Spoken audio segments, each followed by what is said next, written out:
পঞ্চগড়ের কাদিয়ানীরা সারা বাংলাদেশে ছড়িয়ে ছিটিয়ে গোলাম আহমদ কাদিয়ানীকে শেষ নবী বলে ডাক দেয়, শেষ নবী বলে দাবি করে। আল্লাহর নবীকে তারা শেষ নবী না মেনে তারা ইসলামের বিরুদ্ধে বিদ্রোহ করেছে, আল্লাহর নবীর বিরুদ্ধে বিদ্রোহ করেছে। ও মুসলমান, এই জন্য আমাদেরকে ঐক্যবদ্ধ হতে হবে। আমরা বছরের পর বছর রক্ত দিয়েছি, আমাদের আকাবিররা বছরের পর বছর রক্ত দিয়েছেন। খতিব উবাইদুল হক রহমাতুল্লাহি আলাইহি রক্ত দিয়েছেন। আল্লামা আজিজুল হক রহমাতুল্লাহি আলাইহি কাদিয়ানীদেরকে অমুসলিম ঘোষণা করানোর জন্য, আল্লাহর নবীর খতমে নবুয়তকে হেফাজত করার জন্য রক্ত দিয়েছেন, জেল কেটেছেন, জুলুম নির্যাতন সহ্য করেছেন। আমাদের মুফতি আমিনী রহমাতুল্লাহি আলাইহি রক্ত দিয়েছেন, জীবন দিয়েছেন। আমাদের আল্লামা আহমদ শফি রহমাতুল্লাহি আলাইহি রক্ত দিয়েছেন, জীবন দিয়েছেন, জেল জুলুম নির্যাতন সহ্য করেছেন। আমাদের আকাবিররা খতমে নবুয়ত সংরক্ষণ করার জন্য, আল্লাহর নবীর ইজ্জতের হেফাজত করার জন্য যুগে যুগে রক্ত দিয়েছেন। বর্তমানের উলামায়ে কেরামরা রক্ত দিয়েছেন, জেল জুলুম নির্যাতন সহ্য করেছেন। কোন সরকার ওই কাদিয়ানীদেরকে অমুসলিম ঘোষণা করতে পারে নাই। বর্তমানে আর বিলম্ব নয়, উলামায়ে কেরাম যদি ডাক দেয় এই সরকারকে আমরা বাধ্য করব। আল্লাহর নবীর দুশমন, মুসলমানদের দুশমন, ইসলামের দুশমন, খতমে নবুয়ত নিয়ে যারা টানাটানি করে, আল্লাহর নবীর ইজ্জতে যারা কালিমা লেপন করতে চায়, ওদেরকে রাষ্ট্রীয়ভাবে অমুসলিম ঘোষণা করতেই হবে, করতেই হবে, করতেই হবে। কথা বলুন ঠিক কিনা?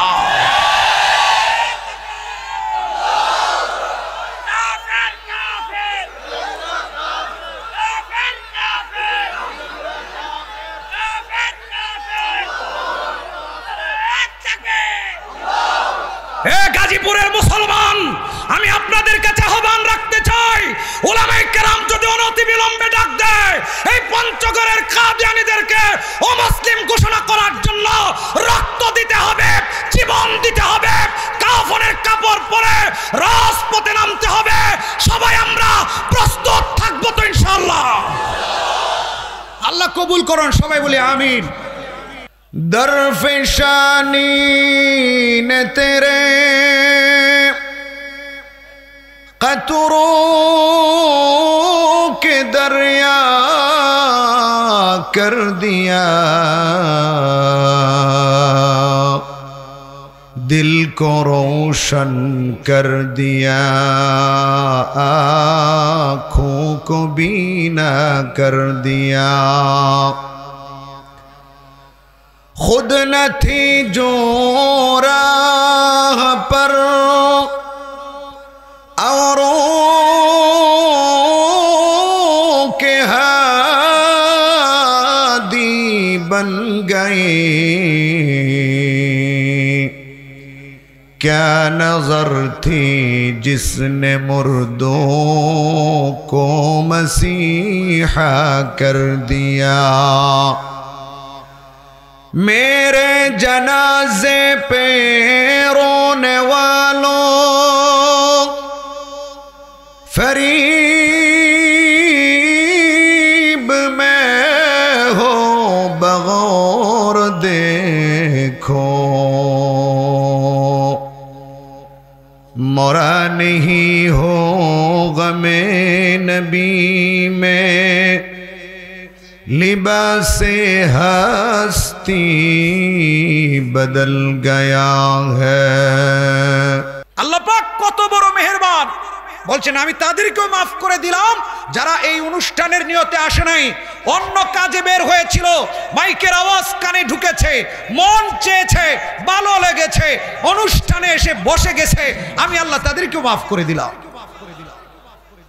হুমুল কওমু লা ইয়াশকা বিহিম জালিসুহুম, আল্লাহর নবী বলেন যারা এই অনুষ্ঠানে বসেছে আল্লাহ রাব্বুল আলামিন এদেরকে কোনোদিন কম বক্ত বানাবেন না, এরা কোনোদিন বদবক্ত হবে না।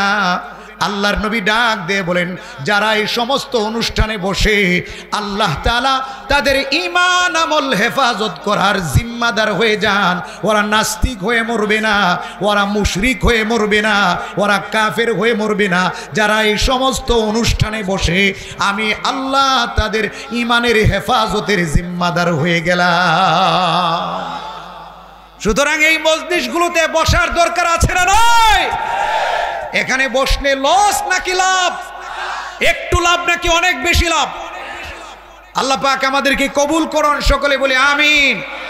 মোহতারাম হাজরিন, আমি এটা তো ভূমিকা স্বরূপ উৎসাহ উদ্দীপনার জন্য যেন এই মজলিসগুলোতে আমরা বসে থাকতে পারি কষ্ট হলেও, এই জন্য বললাম।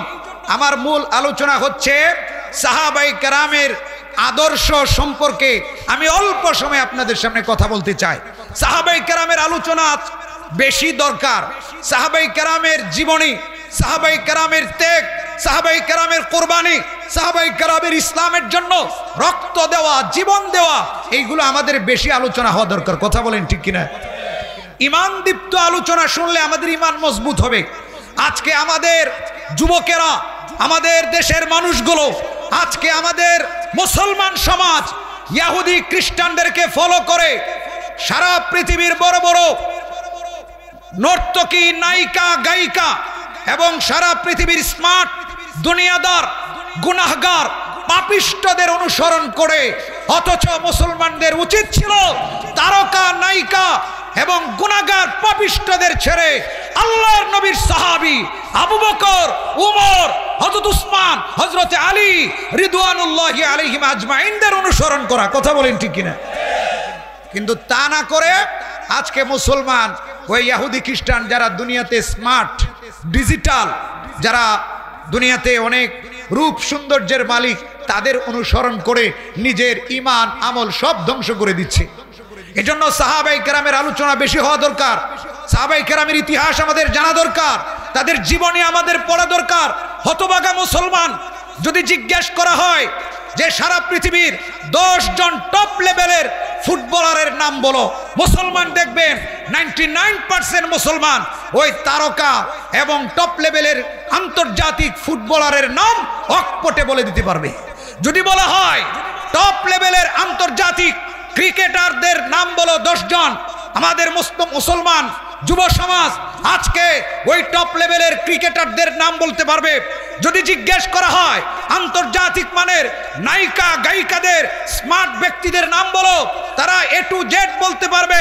কিন্তু দুঃখ এবং পরিতাপের বিষয় হলো উম্মতে মুসলিমার মুসলমানকে যদি জিজ্ঞেস করা হয়, হে মুসলমান যুবক, হে মুসলিম উম্মাহ, আল্লাহর নবীর লক্ষ লক্ষ সাহাবীদের মধ্যে এই পৃথিবীর সর্বশ্রেষ্ঠ সন্তান, এই উম্মার সর্বশ্রেষ্ঠ মানুষ সাহাবায়ে কেরামের নাম বলো, 10 জন সাহাবীর নাম বলো, আমি কসম খেয়ে বলতে পারি 100 জনের মধ্যে বেশিরভাগ মুসলমান সাহাবীদের নাম বলতে পারবে না। কথা বলেন ঠিক কিনা? এটা আমাদের জন্য দুঃখ এবং পরিতাপের বিষয়। যারা ঠিক বলছে এদের খবর হলে দেখেন অনেকে বলতে পারবে না। কথা বলেন ঠিক কিনা? কষ্ট নেওয়ার কিছু নাই, সত্য কথা বলারও যোগ্যতা লাগে। কথা বলেন ঠিক কিনা? ভুল স্বীকার করার, সত্য কথা বলার, এটারও একটা সাহস লাগে, সৎ সাহস। তো আপনাদের মধ্যে আছে যে সাহাবীদের নাম জানেন না, তারপরেও সত্য কথার জন্য ঠিক বলছেন, এটার জন্য একটা থ্যাংক ইউ, ধন্যবাদ দেওয়া দরকার। আলহামদুলিল্লাহ। মোহতারাম হাজরিন, তো বলতেছিলাম সাহাবায়ে কেরামের নাম জানে না, অথচ এরাই হলো পৃথিবীর সর্বশ্রেষ্ঠ সন্তান, এরা হলো পৃথিবীর সবচাইতে দামি মানুষ। আল্লাহর নবীর সুহবত পেয়ে জান্নাতের সার্টিফিকেট পাওয়া সাহাবীদের নাম আমরা জানি না। এই জন্য সাহাবায়ে কেরামের নাম জানা, তাদের জীবনী জানা, তাদের ত্যাগ এবং কুরবানিগুলোকে জানা এবং তাদেরকে আদর্শ মডেল হিসেবে গ্রহণ করা। দুনিয়ার তারকা, নায়িকা, গায়িকা, ফুটবলার, ক্রিকেটার, পাপিষ্ট, গুনাহগার, ফাসিক, ফুজ্জারদেরকে যদি মডেল হিসেবে গ্রহণ করি, দুনিয়াতে হয়তো সামান্য সময়ের জন্য সুখী হতে পারবো, কিন্তু চিরস্থায়ী জাহান্নামে যেতে হবে। কথা বলেন ঠিক কিনা? তা আমরা জাহান্নামে যাইতে চাই না, আমরা সাহাবীদের জীবনী জেনে সাহাবীদের মতো হয়ে আমরা জান্নাতের মেহমান হতে চাই। কথা বলেন ঠিক কিনা? একজন সাহাবী নাম হলো হযরতে আবু বকর সিদ্দিক রাদিয়াল্লাহু তাআলা আনহু। তিনি হলেন এই উম্মতের সবচাইতে দামি মানুষ, সবচাইতে শ্রেষ্ঠ মানুষ হলেন হযরতে আবু বকর, যিনি জান্নাতে না ঢুকলে এই পৃথিবীর কোন মুসলমান জান্নাতে ঢুকতে পারবে না। আল্লাহু আকবার বলেন। হযরতে আবু বকর সিদ্দিক রাদিয়াল্লাহু তাআলা আনহু কেন এত দামি হয়েছেন, কেন এত শ্রেষ্ঠ হয়েছেন? হযরতে আবু বকর সিদ্দিক রাদিয়াল্লাহু তাআলা আনহুর ইসলামের জন্য আল্লাহর নবীর জন্য ত্যাগ এবং কুরবানিগুলো আপনাদের সামনে অল্প সময়ে আমি আলোচনা করতে চাই। আজকে সারা পৃথিবীতে শিরিকের সাইলাব, মুসলমান হয়ে শিরিক করে, মুসলমান হয়ে মূর্তির সামনে যায়, মুসলমান হয়ে মন্দিরে যায় বলে রোজা পূজা মুদ্রার এপিট ওপিট, মুসলমান হয়ে বলে ইবাদত আর পূজা এক জিনিস, মুসলমান হয়ে ওই বিধর্মীদের বড়দিনে শুভেচ্ছা জ্ঞাপন করে, মুসলমান হয়ে হিন্দুদের মন্দিরে যায় তাদের দেব দেবীর প্রশংসা করে। অথচ এই মুসলিম উম্মার জানা দরকার আল্লাহর নবীর সাহাবায়ে কেরাম তারা কতটা শিরিক থেকে দূরে থাকতেন। কথা বলেন ঠিক কিনা? মুসলিম উম্মার শ্রেষ্ঠ সন্তান আবু বকর শিরিক থেকে কতটা দূরে থাকতেন, শিরিকের ব্যাপারে কতটা সতর্ক ছিলেন, শিরিকের ব্যাপারে কতটা সেনসিটিভ ছিলেন। হযরতে আবু বকর সিদ্দিক রাদিয়াল্লাহু তাআলা আনহু বয়স মাত্র 4 বছর। 4 বছর বয়স কতটুকু বুঝে আজকে যারা জানাজার নামাজ পড়াইলো এরা হয়তো 5 বছর 4 বছর, এমন হযরত আবু বকর সিদ্দিক রাদিয়াল্লাহু তাআলা আনহু 4 বছরের বাচ্চা, এখনো ইসলাম এই পৃথিবীতে আগমন করে নাই, এখনো আল্লাহর নবী নবুয়ত প্রাপ্ত হন নাই, নবীজিও ছোট, নবীজির বয়স 7 বছর, আবু বকরের বয়স মাত্র 4 বছর। হযরত আবু বকর সিদ্দিক রাদিয়াল্লাহু তাআলা আনহুর জামানা, নবীজির ছোট্টবেলার জামানা, সারা পৃথিবীতে শিরিক, সারা পৃথিবীতে খুনাখুনি মারামারি, সারা পৃথিবীতে পত্তলিকতা, সারা পৃথিবীতে বহুত্ববাদের জয়ধ্বনি চলছে। বাবা শিরিক করে, আত্মীয় স্বজন সবাই শিরিক করে। হযরত আবু বকর মাত্র 4 বছরের বাচ্চা, শিরিক করেন না, শিরিকের ধারে কাছেও যান না। আল্লাহু আকবার বলেন। বাবা ধরে নিয়ে গেছে মন্দিরে মূর্তির সামনে। বাবা আবু কুহাফা হযরত আবু বকরকে মন্দিরের সামনে মূর্তির সামনে নিয়ে বলে, হে আবু বকর, এই মূর্তিগুলো হলো আমাদের প্রভু। বলেন নাউজুবিল্লাহ। এই মূর্তিগুলো আমাদের প্রভু, এদের কাছে কিছু চাও, চাইলে পাবে। হযরত আবু বকর রাদিয়াল্লাহু তাআলা আনহু ছোট্ট মানুষ হইলেও মূর্তির ব্যাপারে, শিরকের ব্যাপারে সাবধান। হযরত আবু বকর মূর্তির সামনে যায় বলে, এই মাটির তৈরি পাথরের তৈরি মূর্তি, আমার বাবা বলেছে তুমি নাকি আমাদের প্রভু। আচ্ছা, তুমি যদি প্রভু হও তাহলে প্রভু তো সব দিতে পারে, আমাকে খাবার দাও, আমার পেটে ক্ষুধা লেগেছে। একটু আওয়াজ দিয়ে বলেন আল্লাহু আকবার। আচ্ছা বলেন, মূর্তি কি সারা দিন খাবার চাইলে খাবার দিতে পারবে? আরে মূর্তি খাবার দিবে দূরের কথা, সারা জীবন যদি মূর্তির সামনে খাবার রাখা হয়, আমরা দেখেছি আমাদের সনাতন ধর্মের ভাইয়েরা সারা জীবন মূর্তির সামনে খাবার রেখেছে, প্রসাদ রেখেছে। মূর্তি খাবার দিবে দূরের কথা, মূর্তি নিজের খাবার খেতে পারে না। আরে মূর্তি খাবার খাবে দূরের কথা, আল্লাহ তো বলেছেন এই মূর্তিগুলো এত দুর্বল, এই মূর্তিগুলো এত কমজোর, যার পূজা তোমরা করো এদের শরীরে যদি মশা মাছি পর্যন্ত বসে, ওরা মশা মাছি তাড়াতে পারে না। তোমরা তো এমন প্রভুর পূজা করো। কথা বলেন ঠিক কিনা? আমরা মূর্তির অসারতা বলে কারো ধর্মীয় অনুভূতিতে আঘাত করতে চাই না। আমরা শুধু এতটুকু বোঝাতে চাই যে তোমরা হক পথ ছেড়ে অন্যায় পথে আছো, শিরকের পথে আছো। কোনটা হকের পথ, কোনটা অন্যায়ের পথ, সেটা বুঝে তোমরা দিয়ে হক রাস্তায় চলে আসো। কথা বলেন ঠিক কিনা? এটা শুধু বোঝানো উদ্দেশ্য, কারো ধর্মীয় অনুভূতিতে আঘাত করা উদ্দেশ্য না। হযরত আবু বকর বলেন, তোমরা যেহেতু প্রভু, আমার বাবা বলছে তাহলে খাবার দাও। হযরত আবু বকর খাবার চেয়ে দাঁড়িয়ে রইলেন। মূর্তি খাবার দিতে পারে না, কিয়ামত পর্যন্ত দিতে পারবে না। কথা বলেন ঠিক কিনা?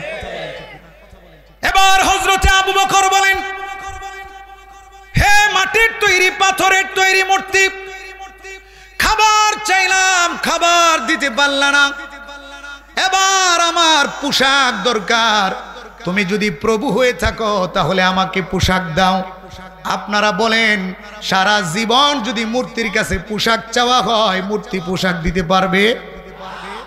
আরে মূর্তি পোশাক দিবে দূরের কথা, মূর্তি কাপড় দিবে দূরের কথা, ওই মাটির তৈরি মূর্তিগুলোর তো কাপড় নাই। কথা বলেন ঠিক কিনা? ওদেরই তো কাপড় নাই, ওরা আরেকজনকে কাপড় দিবে কিভাবে? হযরত আবু বকর কাপড় চেয়ে দাঁড়িয়ে রইলেন, কাপড় দিতে পারে না। এবার হযরতে আবু বকর রাগ করে বললেন, হে মূর্তি, খাবার চাইলাম, খাবার দিতে পারলা না, কাপড় চাইলাম, কাপড় দিতে পারলা না। এবার আমি তোমাকে পাথর দিয়ে আঘাত করব। পারলে তুমি নিজেকে বাঁচাও। এই কথা বলে হযরতে আবু বকর সিদ্দিক রাদিয়াল্লাহু তাআলা আনহু একটা পাথর নিয়ে পাথরের মুখের মধ্যে, মূর্তির মুখের মধ্যে পাথর দিয়ে আঘাত করতে দেরি, মূর্তির মুখখানা নাকখানা ভেঙে যেতে দেরি হয় নাই। বলুন আল্লাহু আকবার। হযরতে আবু বকর পাথর মেরে মূর্তির নাক ভেঙে দিয়েছেন, মূর্তির চেহারা ভেঙে দিয়েছেন। বাবা রাগ করে বলে, কত বড় তোমার সাহস, কত বড় স্পর্ধা, আমাদের প্রভুর নাক ভেঙে দিয়েছো। এই কথা বলে আবু বকরের বাবা আবু বকরকে থাপ্পড় মারলেন, আবু বকরকে ধরে নিয়ে গেলেন মার কাছে নিয়ে বলে, আবু বকরের মা, তোমার সন্তান আবু বকর আমার মূর্তির নাক ভেঙে দিয়েছে, আমাদের প্রভুর নাক ভেঙে দিয়েছে, এটা হতে পারে না। তোমার সন্তানকে তুমি সতর্ক করো, ভবিষ্যতে যেন এমন কোনো খারাপ আচরণ আমার মূর্তির সাথে না করে। মা ডাক দেয়া বলে, আবু বকরের বাবা, আমি আবু বকরকে ছোট্টবেলা থেকেই চিনি, আমার আবু বকরকে আপনি কিছু বলবেন না। আমার আবু বকর ছোটবেলায় থেকে ভালো মানুষ, আমার আবু বকরের মধ্যে ভালো কিছু গুণ আছে। এই আবু বকরের বাবা, আমি যখন আবু বকরকে জন্ম দিয়েছি তখন কে যেন আমার কানে কানে আইসা বলে, এই আবু বকরের মা, তুমি আবু বকরের মা হিসাবে শুনে নাও, আবু বকর সাধারণ কোনো সন্তান না, আবু বকর সবার থেকে আলাদা অসাধারণ একজন ভালো মানুষ হবে। এজন্য আমার আবু বকরকে কিছু বলবেন না। মা আবু বকরকে চিনেন এবং আল্লাহ জানেন মা একদিন মুসলমান হবে। কথা বলেন ঠিক কিনা? মা মুসলমান হয়েছে, যেন ছোট্টবেলা থেকে মা হযরত আবু বকরকে ভালোবাসেন। তো বুঝানো উদ্দেশ্য, হযরত আবু বকর সিদ্দিক রাদিয়াল্লাহু তাআলা ছোট্টবেলা থেকে মূর্তি বিরোধী, শিরক বিরোধী এবং মূর্তির ব্যাপারে হযরত আবু বকর সিদ্দিক রাদিয়াল্লাহু তাআলা ইসলাম আসার আগে থেকেই কঠোর। আর সেই আবু বকরের উত্তরসূরিরা মুসলমান দাবি করে মন্দিরে যায় মন্দিরের মূর্তিদের প্রশংসা করে। কথা বলেন ঠিক কিনা? আবার আমরা কিছু বললে আমগরে বলে হুজুররা বুঝে না কিছু, হুজুররা সমাজ বুঝে না, হুজুররা রাষ্ট্র বুঝে না, হুজুরদের উদারতার অভাব, হুজুররা উদার হওয়া দরকার, হুজুররা কঠোরপন্থী। আরে আমরা একসাথে বসবাস করলে আমাদেরকে তাদের এখানে যেতে হবে।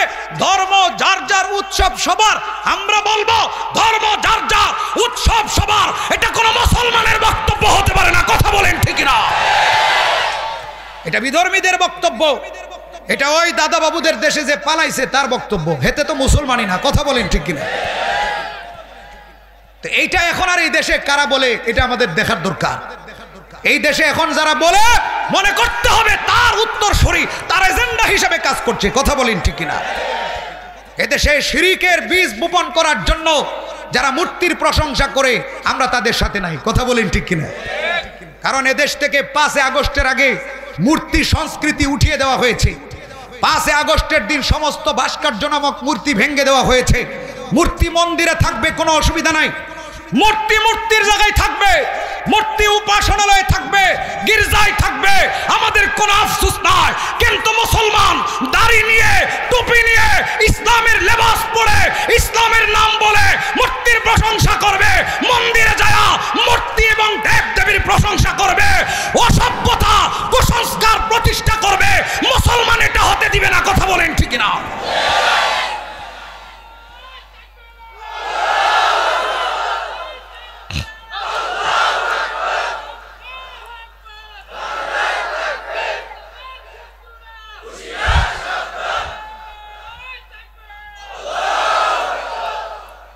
আমাদেরকে বলে বুঝি না, আমাদেরকে বলে কঠোর। নবীজি উদার ছিলেন, ইসলাম শান্তির ধর্ম। তাহলে দেখান নবীজি এত উদার হওয়া সত্ত্বেও সবার চাইতে উদার নবীজি। কথা বলেন ঠিক কিনা? নবীজি এত উদার হওয়া সত্ত্বেও নবী আলাইহিস সালাতু ওয়াস সালাম কোন মূর্তির প্রশংসা করেছেন এবং তাদের বড়দিনে শুভেচ্ছা জানানোর জন্য আল্লাহর নবী হলেন সবচেয়ে বড় সরকার। আল্লাহর নবী হলেন সবচাইতে ভালো বাদশা, আল্লাহর নবী হলেন পৃথিবীর সবচাইতে উত্তম বাদশা। আল্লাহর নবী সবার সাথে ভালো আচরণ করেছেন, রাহমাতুল লিল আলামিন। কাফের, মুশরিক, মুসলমান, পশু পাখি, গাছপালা, তরুলতা সবার জন্য ছিলেন দয়ার সাগর। আল্লাহর নবী কোন মূর্তির প্রশংসা করেছেন? আল্লাহর নবী কোন মন্দিরে গিয়ে শুভেচ্ছা জানিয়েছেন? আল্লাহর নবীর ১.৫ লক্ষ সাহাবী, তারা ছিলেন উদারতার প্রতীক। তারা কোন মন্দিরে যায় মূর্তির প্রশংসা করেছেন?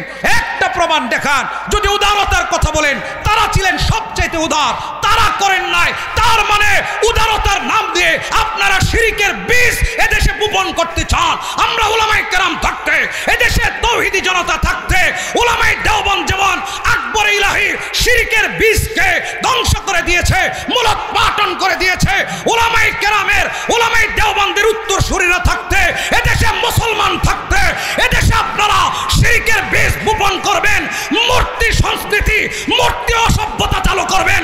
আমরা সেটা হতে দিব না। কথা বলেন ঠিক না? উলামায়ে কেরাম থাকতে আর এদেশে মূর্তি অসভ্যতা আসবে না। মূর্তি মন্দিরের জায়গায় থাকবে, শিরিকের জায়গায় মূর্তি থাকবে, শিরিকের জায়গায় শিরিক হবে, কিন্তু মুসলমানদের রাস্তাঘাটে ভাস্কর্য নামক মূর্তি হবে না। কথা বলেন ঠিক কিনা? হযরত আবু বকর সিদ্দিক রাদিয়াল্লাহু তাআলা আনহু ছিলেন কঠোর মূর্তির ব্যাপারে, কিন্তু অন্য বিষয়ে ছিলেন নরম। উদারতার সবচাইতে বড় সার্টিফিকেট নবীজি হযরত আবু বকরকে দিয়েছেন। কথা বলেন ঠিক কিনা?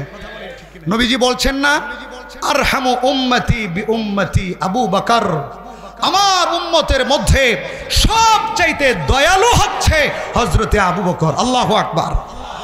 তো নবীজি আমাদের আবু বকরকে উদারতার সার্টিফিকেট দিয়েছেন, আর সে আবু বকর মূর্তির নাক ভেঙে দেয়। আল্লাহু আকবার। নবী আলাইহিস সালাতু ওয়াস সালাম সবচাইতে উদার ছিলেন। নবীজির কাছে উদারতার প্রশ্ন নিয়ে আসা হয়েছিল, নবীজির কাছে শান্তির বার্তা নিয়ে আসা হয়েছিল, কিন্তু এই শান্তির বার্তার পিছনে অনেক বড় ষড়যন্ত্র লুকিয়ে ছিল। মক্কার মুশরিকরা, মক্কার কাফেররা শান্তির বার্তা নিয়ে মুহাম্মদের দরবারে আসে। মুহাম্মদ আরবিকে বলে, এ মুহাম্মদ, আমরা শান্তির বার্তা নিয়ে আসছি। নবীজি বলেন, ভালো কথা, শান্তির বার্তা নিয়ে আসছো, শুনি তোমাদের বার্তাটা কি। তখন মুশরিকরা বলে, মুহাম্মদ, তোমার অনুসারী আর আমাদের অনুসারীর মধ্যে মারামারি লাগে, তোমরা এক আল্লাহর গোলামি করো, মূর্তির বিরোধিতা করো, আর আমরা মূর্তি পূজা করি, মূর্তি আমাদের রব। তোমার অনুসারী আর আমাদের অনুসারীদের মধ্যে মারামারি, খুনাখুনি, রক্তারক্তি চলো, এক কাজ করি, মারামারি থাকবে না, খুনাখুনি থাকবে না, হানাহানি থাকবে না। নবীজি বলেন, মাশাআল্লাহ, ভালো কথা, খুনাখুনি মারামারি না হোক, এটাই তো আমরা চাই, ইসলামও এটা চায়, তো কি করতে হবে বলো। তখন মক্কার মুশরিকরা বলে, হে মুহাম্মদ, সেই পদ্ধতিটা হলো মারামারি খুনাখুনি বন্ধ করার। 1 বছর আমরা আপনার এক আল্লাহর গোলামি করব, পরের বছর আপনি এবং আপনার মুসলমানরা সবাই আমাদের 360 মূর্তির গোলামি করবে। আওয়াজ দিয়ে বলেন নাউজুবিল্লাহ। 1 বছর আমরা আপনার এক আল্লাহর গোলামি করব, পরের বছর আপনি এবং আপনার অনুসারীরা আমাদের 360 মূর্তির পূজা করবেন। ও মুসলমান, বুঝে থাকলে বলুন, শান্তির বার্তা কথা ঠিক, কিন্তু মতলব খারাপ কিনা? ডাল মে কুছ কালা হে, কথা বলেন ঠিক কিনা? আরে পুরা ডাল হি কালা হে, কথা বলেন ঠিক কিনা? শিরিকের বীজ বপন করতে চায়, মুসলমানদেরকে দিয়া শিরিক করাতে চায়। আল্লাহর নবী চুপ করে রইলেন। আল্লাহ রাব্বুল আলামিন সহ্য করলেন না। আল্লাহ রাব্বুল আলামিন পবিত্র কুরআনুল কারীমের মধ্যে একটি আয়াত নয়, দুটি আয়াত নয়, আল্লাহ রাব্বুল আলামিন সঙ্গে সঙ্গে পরিপূর্ণ একটি সূরা নাজিল করে দিলেন। ওই সূরার নাম হলো সূরা কাফিরুন। আল্লাহ রাব্বুল আলামিন ডাক দিয়া বলেন, কুল ইয়া আইয়ুহাল কাফিরুন লা আ'বুদু মা তা'বুদুন ওয়ালা আনতুম আবিদুন মা আ'বুদ ওয়ালা আনা আবিদুম মা আবাদতুম ওয়ালা আনতুম আবিদুন মা আ'বুদ লাকুম দীনুকুম ওয়ালিয়া দীন। আল্লাহ রাব্বুল আলামিন ডাক দিয়া বলেন, হে আমার দোস্ত মুহাম্মদ, আপনি কাফেরদেরকে জানায় দেন, হে কাফেরেরা, লা আবুদু মা তা'বুদুন, তোমরা যেই 360 মূর্তির পূজা করো, আমি মুহাম্মদ এবং আমার অনুসারীরা ওই 360 মূর্তির পূজা জীবনেও করব না। ওয়ালা আনতুম আবিদুনা মা আ'বুদু, আর তোমরা মুশরিকেরা কোনোদিন আমার আল্লাহর পূজা করতে পারবে না, এক আল্লাহর গোলামি তোমরা কোনোদিন করতে পারবে না। কারণ হলো যারা এক আল্লাহর গোলাম, যারা এক আল্লাহর ইবাদত করে, তারা কোনোদিন মূর্তির সামনে মাথা নত করতে পারে না। কথা বলুন ঠিক কিনা? আর যারা 360 মূর্তির পূজা করে, আর যারা মূর্তির সামনে মাথা নত করে, তারা কোনোদিন আল্লাহর গোলাম হতে পারে না। যারা মূর্তি পূজা করে, ওরা মূর্তি পূজা করে, সারা দিন যদি, সারা রাত যদি নামাজ পড়ে, এটা আল্লাহর ইবাদত হবে? কারণ সে তো মুশরিক। আর যারা এক আল্লাহর গোলাম, তারা কোনোদিন মূর্তির সামনে মাথা নত করতে পারে না। হে মুশরিকেরা, শুনে রাখো, আমার আল্লাহ বলেছে তোমরা তোমাদের ইবাদত করো, পূজা করো, আমরা এক আল্লাহর গোলামি করব। লাকুম দীনুকুম ওয়ালিয়া দীন। তোমাদের শিরকের বোঝা বহন করে, অপরাধ বহন করে তোমরা যাবে জাহান্নামে, আমরা এক আল্লাহর গোলামি করে সওয়াব নিয়ে আমরা চলে যাব জান্নাতে। বলুন সুবহানাল্লাহ। আল্লাহর নবী শিরিকের দাঁত ভাঙ্গা জবাব দিলেন, উদারতার দাঁত ভাঙ্গা জবাব দিলেন, বুঝাই দিলেন শিরিকের সাথে কোনো কম্প্রোমাইজ হতে পারে না, শিরিকের সাথে কোনো আতাত হতে পারে না, শিরিকের সাথে কোনো নমনীয়তা হতে পারে না। মুসলমানরা এমনি নরম, কিন্তু শিরিকের ব্যাপারে করা গরমের গরম। কথা বলেন ঠিক কিনা? আবু বকর সিদ্দিক রাদিয়াল্লাহু তাআলা আনহুর সামান্য এই সিফাত আমাদের মধ্যেও, এই গুণ আমাদের মধ্যে অর্জন করতে হবে। আল্লাহ পাক তৌফিক দান করুন, সবাই বলে আমিন। হযরত আবু বকর এত দামি হয়েছেন কিভাবে? কারণ হযরতে আবু বকর সব কাজে ছিলেন সেরা, ইবাদতে ছিলেন সেরা, মানব সেবা এটাও ছিলেন সেরা, সব ভালো ভালো কাজে হযরত আবু বকর ছিলেন সেরা। ওই সেরা সেরা কাজগুলো আমাদের ভিতরেও ফিট করার জন্যই মূলত আবু বকর সিদ্দিকের জীবনী এবং তার আদর্শ সম্পর্কে আলোচনা করা। হযরত আবু বকর কতটা ভালো মানুষ ছিলেন। আল্লাহর নবী একদিন সাহাবায়ে কেরামকে নিয়ে বসলেন, অনেক সাহাবী উপস্থিত। আল্লাহর নবী সাহাবীদেরকে 4টা প্রশ্ন করলেন। সবাই আওয়াজ দিয়ে বলেন, কয়টা প্রশ্ন? 4টা প্রশ্ন করলেন। মুসলিম শরীফের হাদিস, সবগুলো সহিহ বর্ণনা মুসলিম শরীফের মধ্যে আছে। আল্লাহর নবীর 1 নম্বর প্রশ্ন, আল্লাহর নবী বলেন, মান আসবাহা মিনকুমুল ইয়াওমা সাইমা। সাহাবীরা আমার, তোমাদের মধ্যে আজকে কে রোজা রেখেছো? সাহাবীদের মধ্যে কেউ হাত তুলেন না। হযরতে আবু বকর সিদ্দিক রাদিয়াল্লাহু তাআলা আনহু হাত তুলে বলেন, আনা ইয়া রাসূলুল্লাহ, আমি আবু বকর আজকে রোজা রেখেছি। বলুন সুবহানাল্লাহ। নফল রোজা হযরত আবু বকর রাখছেন, কেউ রাখেন নাই। নফল ইবাদতে আবু বকর সেরা। আল্লাহর নবী 2 নম্বর প্রশ্ন করলেন, মান আদা মিনকুমুল ইয়াওমা মারিদা। قال أبو بكر رضي الله تعالى عنه أنا। আল্লাহর নবী বললেন, সাহাবীরা রে আমার, তোমাদের মধ্যে এমন কে আছো আজকে একজন অসুস্থ ব্যক্তির সেবা করেছো? সাহাবীদের মধ্যে কেউ হাত উঠান না। হযরতে আবু বকর হাত তুলে বলেন, ইয়া রাসূলুল্লাহ, ইয়া হাবিবাল্লাহ, আমি আবু বকর আজকে একজন অসুস্থ ব্যক্তির সেবা করেছি। অসুস্থ ব্যক্তির সেবা করা হাক্কুল মুসলিমি আলাল মুসলিমি খামসুন, মুসলমানের উপর মুসলমানের হক। আজকে আমাদের দেশের অবস্থা দেখেন। আমি একটা বিল্ডিং এ থাকি, ধরেন 2 তলা বিল্ডিং, 5 তলা বিল্ডিং। আমার প্রতিবেশী অসুস্থ হয়ে মারা গেল, খবর নাই। কথা বলেন ঠিক কিনা? আমার পাশের দরজার মানুষের কি হচ্ছে না হচ্ছে আমাদের খবর নাই। অসুস্থ মানুষের খবর নিব দূরের কথা, মানুষ মারা যায়, ভিতরে 4 দিন 5 দিন হয়ে যায়, লাশ গলে যায়, দুর্গন্ধ বের হয়, প্রতিবেশী বলতে পারে না। পচা দুর্গন্ধ বের হলে পরে পুলিশ এসে এটা ভেঙে উদ্ধার করে। এই হলো আমাদের দেশের অবস্থা। আর অবস্থা এমনটা হওয়াটাই স্বাভাবিক, কারণ আজকে প্রতিবেশী প্রতিবেশীর হক আদায় করে না, প্রতিবেশী প্রতিবেশীকে চিনে না। আজকে অবস্থা এমন হয়েছে, প্রতিবেশীর নামে ডাকাত থাকে, চুরও থাকে। দেশের পরিস্থিতি এমন হয়েছে, প্রতারক দেশটা ভরা।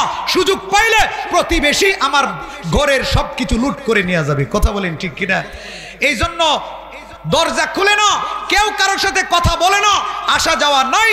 ঢাকা শহরে এমনটা পরিবেশ তৈরি হয়েছে কারণ সারা পৃথিবীর মুসলমানগুলো আজকে তাদের হৃদয়গুলো শক্ত হৃদয়ে পরিণত হয়েছে। প্রতারক হিসেবে আজকে সারা পৃথিবীর মানুষ এক নাম্বার। কথা বলেন ঠিক কিনা? এই জন্য কেউ কাউকে সহযোগিতা করে না, কেউ কারো খবর নেয় না। হযরতে আবু বকর সিদ্দিক রাদিয়াল্লাহু তাআলা আনহুর জামানা, নবীজির জামানা, এটা ছিল উদারতার জামানা, সহমর্মিতার জামানা, মানুষের সেবা করার জামানা, অসুস্থদের সেবা করার জামানা। হযরত আবু বকর সিদ্দিক রাদিয়াল্লাহু তাআলা আনহু ২ নাম্বার প্রশ্নের উত্তরে বলেন আমি। এবার আল্লাহর নবী প্রশ্ন করলেন, সাহাবীরা রে আমার, মান তাবিআ মিনকুমুল ইয়াওমা জানাজাতান, তোমাদের মধ্যে এমন কে আছো আজকে একজন মুসলমানের জানাজার নামাজ পড়েছ? আবু বকর বলেন, ইয়া রাসূলুল্লাহ, ইয়া হাবিবাল্লাহ, আমি আবু বকর আজকে একজন মুসলমানের জানাজার নামাজ পড়েছি। আল্লাহর নবী ৪ নম্বর প্রশ্ন করলেন, মান আতআমা মিনকুমুল ইয়াওমা মিসকিনা, সাহাবীরা রে আমার, তোমাদের মধ্যে এমন কে আছো যে আজকে একজন অসহায়, একজন মিসকিনকে খাবার দিয়েছো? হযরতে আবু বকর হাত তুলে বলেন, অন্য কেউ হাত উঠায় না। হযরতে আবু বকর হাত তুলে বলেন, ইয়া রাসূলুল্লাহ, ইয়া হাবিবাল্লাহ, আমি আবু বকর আজকে একজন মিসকিনকে খাবার দিয়েছি। বলুন সুবহানাল্লাহ। এবার আল্লাহর নবী ডাক দিয়ে বলেন, মাজতামানা ফি ইমরিন ইল্লা দাখালাল জান্নাহ। আল্লাহর নবী ডাক দিয়ে বলেন, এই 4টি গুণ আজকের দিনে যার ভিতরে একত্রিত হয়েছে সে সাধারণ কোনো মানুষ না। আল্লাহর নবী ডাক দিয়ে বলেন, এই আবু বকর, এই 4টি গুণ তোমার ভিতরে একদিনে একত্রিত হয়েছে, তুমি সাধারণ কোনো মানুষ না, তুমি তো জান্নাতের মেহমান হয়ে গেছো। বলুন সুবহানাল্লাহ। তুমি তো জান্নাতের মেহমান। হযরত আবু বকরের ভিতরে এই ভালো ভালো 4টি গুণ ছিল। এই জন্য হযরত আবু বকরের প্রতি নবী আলাইহিস সালাতু ওয়াস সালাম খুশিতে আমাদেরকেও এই গুণাবলীগুলো অর্জন করতে হবে। আবু বকর সব ক্ষেত্রে সেরা। হযরত উমর মাঝে মধ্যে সেরা হইতে চান, পারেন না। হযরত উমর এবং হযরত আবু বকরের মধ্যে কম্প্রোমাইজ হয়েছে। তখন আল্লাহর নবী বলেছেন, কোথায় উমর আর কোথায় আবু বকর?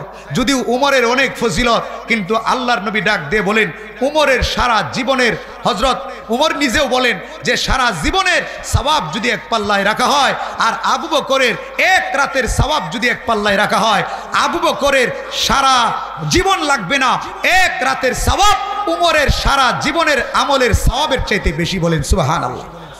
এটা নবীজিও বলছেন, হযরত আবু বকর, হযরত উমরও বলছেন। লম্বা ঘটনা আমি বলার সময় নাই, অল্প সময়ের মধ্যে আমার আলোচনা গুছাইতে হবে। একদিন হযরতে উমর চেষ্টা করলেন যে আবু বকরকে পিছনে ফেলাইতে হবে। আবু বকরকে কি করতে হবে? পিছনে ফেলতে হবে। কেমনে? আবু বকর ছিলেন গরিব মানুষ, উমর হলেন ধনী মানুষ। আল্লাহর নবী তাবুক যুদ্ধের জন্য বিশাল প্রস্তুতি গ্রহণ করার আশা ব্যক্ত করলেন আর বললেন, লম্বা সময় যুদ্ধ হবে, অনেক টাকা পয়সার দরকার, অনেক সাওয়ারি দরকার, অনেক কিছু দরকার। হে সাহাবীরা রে আমার, যার যা আছে, যে যত বেশি পারো আল্লাহর রাস্তায় দান করো, যুদ্ধের জন্য প্রস্তুতি নিতে হবে। হযরত উমর এই কথা শুনে হযরত উমর মনে মনে খুশি হইলেন যে আজকে নবীজি বলছেন টাকা যত বেশি দেওয়া যায়, সম্পদ যত বেশি দেওয়া যায়, আজকে লাকি চান্স, আজকে আমি সুবর্ণ সুযোগ পেয়েছি, আবু বকরকে পিছনে ফেলবো। কারণ আবু বকরের তো এত টাকা নাই, আমার যত টাকা আছে, আমার যত সম্পদ আছে, আবু বকরের সম্পদ নাই। আবু বকর কিভাবে আজকে পাশ করে আমি আবু বকরের চেয়ে বেশি সম্পদ আল্লাহর রাস্তায় দান করে আবু বকরকে পিছনে ফেলে দিব? সারা জীবন আবু বকরের সাথে পারি নাই। আবু বকর শ্রেষ্ঠ। ইবাদতের ক্ষেত্রে, নেক আমলের ক্ষেত্রে প্রতিযোগিতা করা। সলিম উদ্দিন, সে 4 রাকাত নামাজ পড়েছে, আমি 6 রাকাত পড়ার চেষ্টা করব।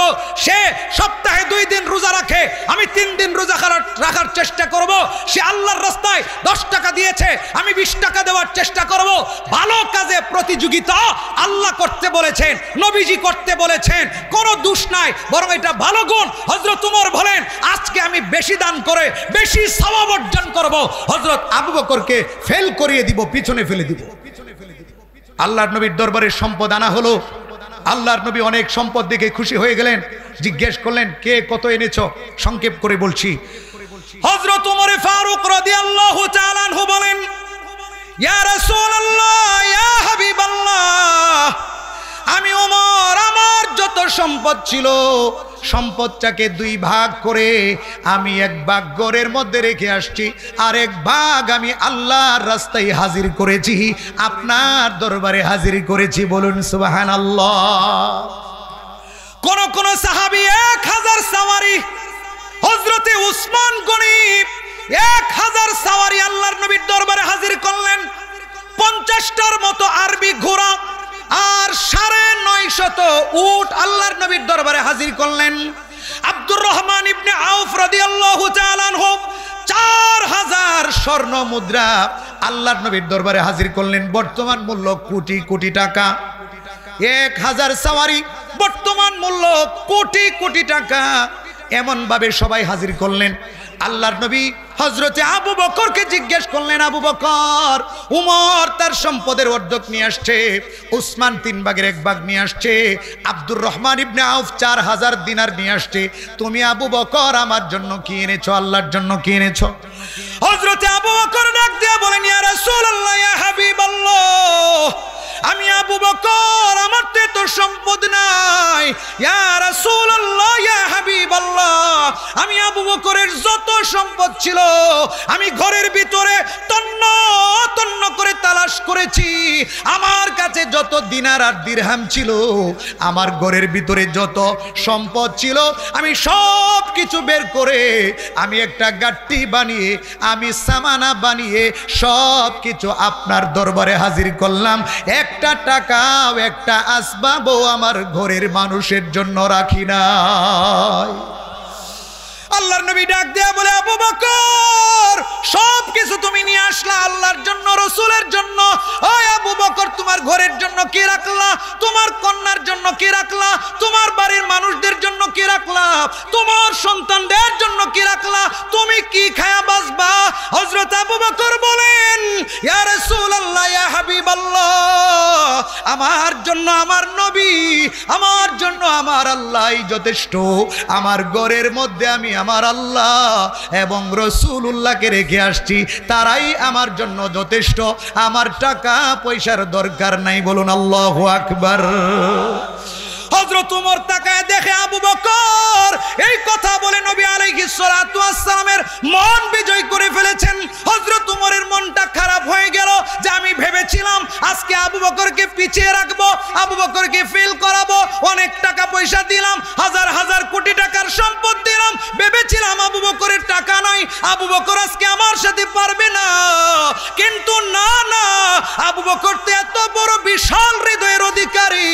আজকে আবু বকর দেখিয়ে দিয়েছে আবু বকরের সাথে কুলিয়ে উঠা যাবে না। দিনী কাজে, ভালো কাজে আবু বকরের সাথে পেরে ওঠা সম্ভব না। বলুন আল্লাহু আকবার। হযরত আবু বকর আজকেও বিজয়, আবু বকর আজকেও সেরা। নবীজি আবু বকরের প্রতি খুশি হয়ে গেলেন। আবু বকর রাদিয়াল্লাহু তাআলা আনহু এমন গুণের অধিকারী ছিলেন, সব কাজে হযরত আবু বকর সেরা। তো আমরাও হযরত আবু বকরের মতো হওয়ার চেষ্টা করবো তো ইনশাআল্লাহ। আবু বকর আরো অনেক ত্যাগ আর কুরবানি, সারা রাত বলা যাবে, শেষ হবে না। ইসলামের জন্য, কোরআনের জন্য হযরত আবু বকর নিবেদিত প্রাণ। আল্লাহর নবীর দেহরক্ষী হিসাবে বদরের যুদ্ধে হযরতে আবু বকর সাহস করে দাঁড়িয়েছেন। যখন মুসলমান যুদ্ধের মধ্যে বিজয় লাভ করাটা অসম্ভবের মতো ছিল, কাফেরদের সংখ্যা 1000, মুসলমানের সংখ্যা 313 জন, হযরত আবু বকর সাহস করে বলেন, আমি আপনার দেহরক্ষী। আল্লাহু আকবার। হিজরতের ঘটনা আপনারা জানেন। আবু বকর নবীজির চতুর্পাশে যায়। হিজরতের সময় জঙ্গলের মাঝখান দিয়া রাস্তা, চতুর্পাশে পাহাড় আর পাহাড়। হযরত আবু বকর একবার সামনের দিকে যান, হযরতে আবু বকর দৌড় মেরে আবার পিছনে চলে আসেন, আবার হযরতে আবু বকর ডান পাশে চলে আসেন। আবার কিছুক্ষণ পরে বাম পাশে চলে আসেন। আল্লাহর নবী ডাক দেয়া বলে, আবু বকর, মাঝে মধ্যে তুমি সামনে চলে যাও, আবার তুমি পিছনে চলে যাও, আবার তুমি ডানে কখনো বামে চলে যাও, এমনটা কেন করছো? হযরতে আবু বকর ডাক দিয়ে বলে, ইয়া রাসূলুল্লাহ, ইয়া হাবিবাল্লাহ, আমার এমনটা করার কারণ হলো আমি জানি জঙ্গলের ভিতর দিয়ে রাস্তা, পাহাড়ের মাঝখান দিয়ে রাস্তা, শত্রুরা ওত পেতে আছে, আপনার শরীরে তীর মারতে পারে, আপনার শরীরে তরবারি দিয়ে আঘাত করতে পারে। এই জন্য আমি আবু বকর যখন চিন্তা করি, আমি যখন আশঙ্কা করি সামনের দিক থেকে আপনাকে কেউ আক্রমণ করতে পারে, তখন আমি দৌড় মেরে সামনের দিকে চলে যাই। আবার যখন আমার ভয় হয় ডান দিক থেকে শত্রু আপনার আক্রমণ করতে পারে, আমি ডান দিকে চলে আসি। আবার যখন আমার আশঙ্কা হয় শত্রু পিছন দিক থেকে আক্রমণ করতে পারে, আমি পিছনের দিকে চলে আসি। আবার যখন আমার আশঙ্কা হয় শত্রু আপনাকে বাম দিক থেকে আক্রমণ করতে পারে, তখন আমি আবু বকর বাম দিকে চলে আসি। হযরতে আবু বকর আল্লাহর নবীকে চতুর্দিক থেকে পাহারা দিয়া বলে, ইয়া রাসূলুল্লাহ, ইয়া হাবিবাল্লাহ, আমি আবু বকর থাকতে কাফেরদের তীর আপনার গায়ে লাগবে এটা হতে পারে না, তাদের তরবারির আঘাত আপনার গায়ে লাগতে পারে না। আমি আবু বকরের জীবনের কোনো মূল্য নাই, আপনার জীবনের মূল্য আছে। আমি আবু বকর শহীদ হয়ে যাব, এতে কোনো পরোয়া নাই, আপনার শরীরে যেন একটা ফুলের টুকাও না লাগে। সাহাবায়ে কেরামের অমিন অভ্যাস ছিল, শুধু আবু বকর রাদিয়াল্লাহু আনহু না, সাহাবায়ে কেরামের অভ্যাসই এমন ছিল নবীজির জন্য জীবন দিতে প্রস্তুত। কিন্তু দুঃখ এবং পরিতাপের বিষয়, আজকে সেই সাহাবীর উত্তরসূরি নবীর উম্মতরা নবীর জন্য জীবন দিতে প্রস্তুত নাই। কথা বলেন ঠিক কিনা? অল্প কিছু মুসলমান, বেশিরভাগ মুসলমান বুক বিলাসিতায় ব্যস্ত। আজকে কাদিয়ানীরা আল্লাহর নবীর ইজ্জত নিয়ে চিনিমিনি খেলে, কাদিয়ানীরা খতমে নবুয়ত নিয়ে টানাটানি করে, আল্লাহর নবীকে শেষ নবী মানে না, এরপরে মুসলমান ওই কাদিয়ানীদের বিরুদ্ধে ঐক্যবদ্ধ হতে পারে না। কথা বলেন ঠিক কিনা? মুসলমান মনে রাখতে হবে, আল্লাহর নবীর শরীর হেফাজতের এখন দরকার নাই। আল্লাহর নবীর শরীর আল্লাহ হেফাজত করবেন, সাহাবায়ে কেরাম হেফাজত করেছেন, এখন আল্লাহর নবী নয়, আল্লাহর নবীর শরীরের হেফাজতের জিম্মাদারির দরকার নাই। কিন্তু যুগে যুগে কিয়ামত পর্যন্ত আল্লাহর নবীর ইজ্জতের হেফাজত করার দরকার আছে না নাই? আগামী পরশুদিন শনিবার 15 তারিখ, কথা বলেন ঠিক কিনা? কয় তারিখ? 15 তারিখ। আপনারা অফলাইনে অনলাইনে দেখেছেন, আগামী 15 তারিখ কাদিয়ানীদেরকে রাষ্ট্রীয়ভাবে মুসলিম ঘোষণা করানোর জন্য সারা পৃথিবীর মুসলমান, বড় বড় স্কলার, বড় বড় মুজাহিদিন, বড় বড় সিপাহ সালার, বড় বড় পীর মাশেক ঢাকার সুহরাওয়ার্দী উদ্যানে আসতেছেন। দারুল উলুম দেওবন্দের মুহতামিম মুফতি নুমান কাসিমি আমার উস্তাদ, বুখারী এবং তিরমিজির উস্তাদ, পাকিস্তানের সবচেয়ে বড় প্রভাবশালী নেতা মুফতি ফজলুর রহমান, মাওলানা ফজলুর রহমান সাহেব, এবং পাকিস্তানের একজন এমপি মুআবিয়া তারিক, এরকম আব্দুল হাফিজ মক্কি রহমাতুল্লাহি আলাইহির ছেলে মক্কা থেকে, এইভাবে সারা পৃথিবী থেকে বড় বড় উলামায়ে কেরাম আসতেছেন। আমাদের বাংলাদেশের সর্বদলের পীর মাশেক তারা একত্র হয়ে খতমে নবুয়ত সংরক্ষণ করার জন্য 15 তারিখ ঢাকার সুহরাওয়ার্দী উদ্যানে মহাসমাবেশের আহ্বান করেছেন। সেখান থেকে প্রতিবাদ জানানো হবে, দাবি পেশ করা হবে, আমাদের সরকার যেন কাদিয়ানীদেরকে রাষ্ট্রীয়ভাবে মুসলিম ঘোষণা করে সেখানে লক্ষ লক্ষ মুসলমানের জমায়েত হবে। যাদের আমাদের সুযোগ আছে দাওয়াত দিয়ে যাচ্ছি, আগামী পরশুদিন 15 তারিখ আমরা যাব।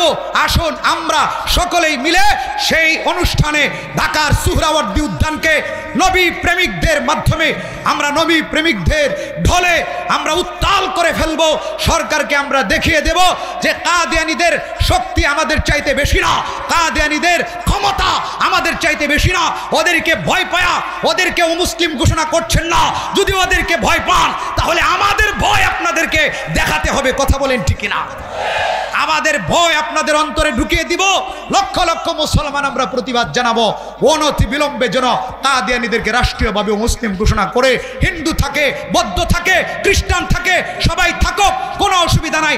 যার যার মতাদর্শ, যার যার ধর্মীয় পরিচয় নিয়ে থাকবে, কিন্তু মুসলিম পরিচয়ে আল্লাহর নবীর দুশ্মন হিসাবে মুসলিম ট্যাগ লাগাবে, সাইনবোর্ড লাগাবে, মুসলমানদেরকে ধোঁকা দিবে, এটা আমরা বরদাস্ত করব না। কথা বলেন ঠিক কিনা? আল্লাহ পাক এই উক্ত সমাবেশে আমাদেরকে যাওয়ার এবং সফল করার তৌফিক দান করুন। অনচি বিলম্বে যেন কাদিয়ানীরা রাষ্ট্রীয়ভাবে মুসলিম ঘোষিত হয়, আল্লাহ যেন সরকারদের শুভ বুদ্ধির উদয় করে দেন। মুহতারাম হাজরিন, বলছিলাম হযরত আবু বকর সিদ্দিক রাদিয়াল্লাহু তাআলা আনহুর মতো আমরা আমাদের ইসলামের জন্য সব কিছু বিসর্জন দিতে রাজি। আবু বকরের মতো ভালো ভালো গুণ আমাদের ভিতরে আমরা ফিট করতে প্রস্তুত রয়েছি।